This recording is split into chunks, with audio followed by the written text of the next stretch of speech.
بسم الله الرحمن الرحيم. تجمع الأمل مشروع فيه مرتكزات وفيه أساسات يعتمد عليها. أولى هذه المرتكزات وهذه الأساسات هو أنه يحمل الأصالة في أدائه، وأنه يمتد منذ فترة ليست بالقصيرة في عمق واقعية العراق وفي خضم هذه الواقعية. أصالته ممتدة من مرجع الطائفة الإمام السيد محسن الحكيم إلى السيد مهدي الحكيم إلى شهيد المحرابي وعزيز العراق، وامتداده بسماحة السيد عمار الحكيم.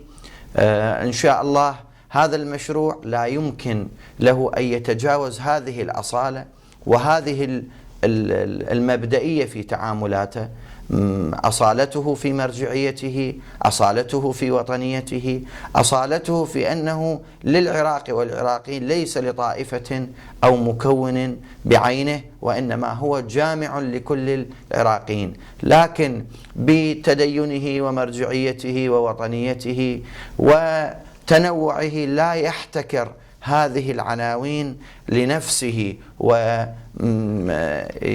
وينفيها عن الآخرين، وإنما نتعامل وفق خصوصيات ووفق آليات في هذه العناوين ربما تختلف بشكل جوهري عن بقية المتبنيات الأخرى لبقية الكيانات السياسية.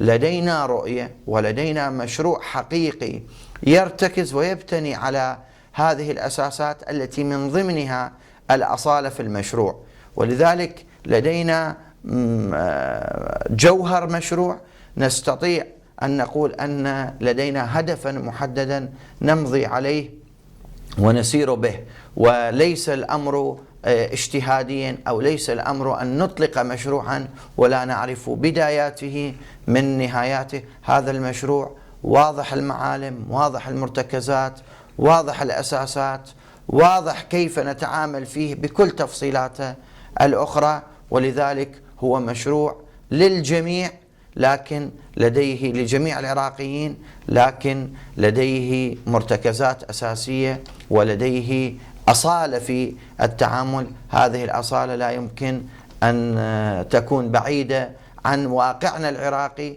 ولا يمكن أن نتجاوزها في سبيل بلوغ أو الوصول إلى مطامع أو مطامح لا تنسجم مع رؤيتنا ومع مشروعنا.